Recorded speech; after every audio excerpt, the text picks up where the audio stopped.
ជំនឿរបស់ជនជាតិជប៉ុនដែលគួរឲ្យចាប់អារម្មណ៍ដែលគ្រប់គ្នាទំនងមិនមានអ្នកច្រើនដឹងនោះទេខាងក្រោមនេះខ្ញុំនឹងរៀបរាប់អំពីជំនឿមួយចំនួនរបស់ជនជាតិជប៉ុនប្រសិនបើលោកអ្នកធ្លាប់សាកល្បងនិងធ្លាប់ជឿតាមនៅជំនឿទាំងអស់នេះសូមជួយខមមិននៅវីដេអូខាងក្រោមតែក៏ចង់សួរអស់លោកអ្នកដែរតើលោកអ្នកមានអបិយជំនឿដែរឬទេ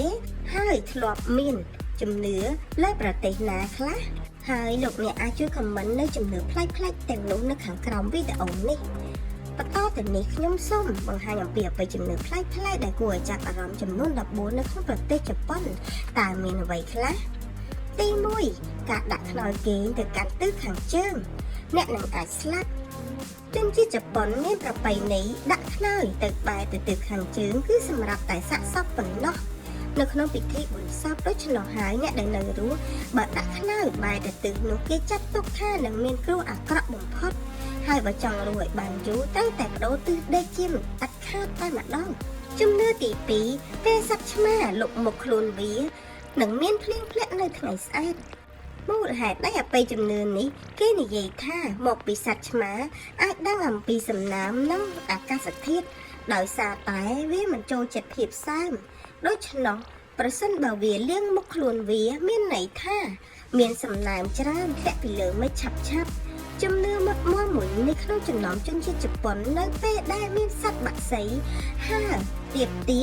កនឹងដីត្រូវបានគេជឿថាវាជាសញ្ញាឲ្យដឹងមុនថានឹងមានភ្លៀងធ្លាក់ផងដែរជំនឿទី3ផឹកទឹកខ្មេះធ្វើឲ្យរាងកាយងាយស្រួលបត់បែននៅក្នុងប្រទេសជប៉ុនទឹកខ្មេះគឺត្រូវបានគេចាត់ទុកជាវត្ថុរាវដែលមានផ្ដល់សុខភាពល្អខ្លាំងណាស់ដោយសារតែវាអាចជួយសម្អាតរូបរាងកាយនៅពេលដែលអ្នកផឹកវាឬក៏ញ៉ាំវាប៉ុន្តែมันមានភស្តុតាងខាងផ្នែកវិទ្យាសាស្ត្រណាមួយបញ្ជាក់នោះទេសម្រាប់អបិយជំនឿមួយនេះប៉ុន្តែប្រជាជនជប៉ុននៅតែរក្សានៅទំនៀមទម្លាប់ទទួលទានទឹកខ្មេះជាប្រចាំ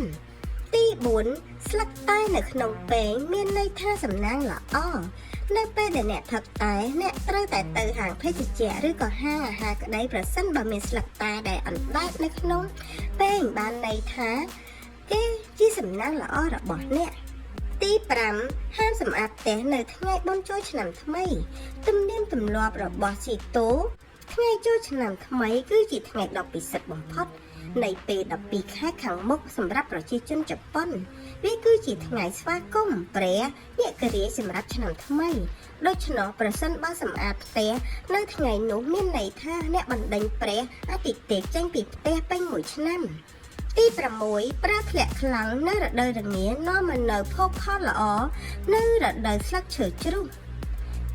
ជាប្រពៃណីប្រទេសជប៉ុន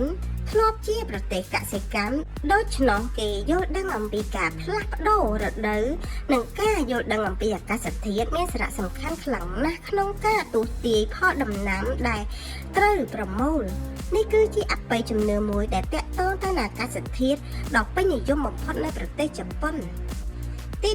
7នៅពេលដែលអ្នកកណ្ដាស់គឺបានន័យថានរណាម្នាក់កំពុងតែនឹកដល់អ្នកជំនឿនេះមិនខុសពីខ្មែរប៉ុន្មាននោះទេ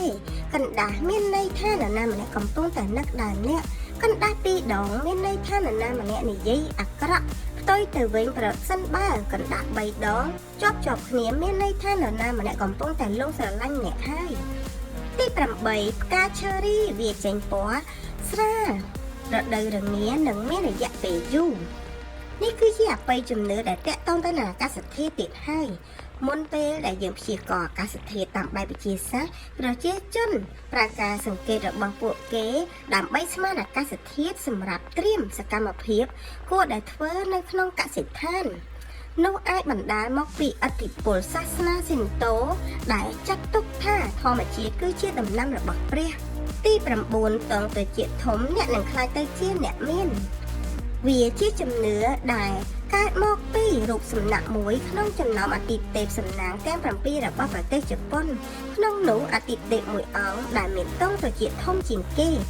ជាសំណាងឲ្យទ្រព្យសម្បត្តិស្ដុកស្ដម្ភដោយសារបែបនេះហើយនរណាដែលមានត្រចៀកដូចទ្រង់ត្រូវបានគេចាត់ទុកថាជាមនុស្សដែលមានសំណាងនិងសម្បូរទ្រព្យចាយទៀតផងទី10ការដាក់ដងអំបោះចុះក្រោមអ្នកនឹងបាត់បង់អតិថិជនចូលក្នុងហាងបើសិនបើអ្នកជាម្ចាស់អាជីវកម្ម អ្នកត្រូវប្រកាសថាដងអំបោសត្រូវដាក់ទៅខាងលើបើមិនចឹងទេភ្ញៀវនឹងមិនចូលហាងរបស់អ្នកឡើយទី6កុំបោកគក់ឬហាសម្លៀកបំពាក់នៅពេលយប់ប្រពៃណីជប៉ុនជឿថាសម្លៀកបំពាក់គឺមានវិញ្ញាណរបស់ម្ចាស់សូម្បីតែបន្ទាប់ពីអ្នកស្លាប់ក៏ដោយហេតុនេះហើយប្រសិនបើអ្នកបោកគក់ឬក៏ហាសម្លៀកបំពាក់នៅពេលយប់ប្រៀបបានដូចជាហៅប្រលឹងដូច្នោះដែរទី12ការខ្សឹបខ្សៀវនៅពេលយប់គឺហៅពស់ចូលមកនៅក្បែរអ្នកសត្វពស់ត្រូវបានប្រជាជនជប៉ុនខ្លាចតាំងពីបុរាណកាលមកម្ល៉េះដោយសារពស់មានសម្លេងខ្សែលស្រាលហេតុនេះហើយប្រសិនបើអ្នកផ្លុំកញ្ចែឬក៏ខ្សឹបខ្សៀវនៅពេលយប់វាអាចជាការបង្ហាញអ្នកនៅទីណាដើម្បីផ្ដល់សញ្ញាដល់ពស់មករកអ្នកអញ្ចឹងដែរទី13ពេលត្រីប្រាចាប់ផ្ដើមធ្វើសកម្មភាពបានន័យថាការរំជួយដីនឹងកើតឡើងក្នុងពេលឆាប់ហើយនេះគឺជាជំនឿដ៏មានប្រជាប្រិយបំផុតនៅក្នុងប្រទេសជប៉ុនគេជឿជាក់ថាត្រីប្រាអាចដឹងអំពីបញ្ហារំជួយដីលឿនជាងឧបករណ៍របស់មនុស្សដោយសារតែជាសត្វនៅក្នុងទឹកជិតស្រទាប់ផែនដី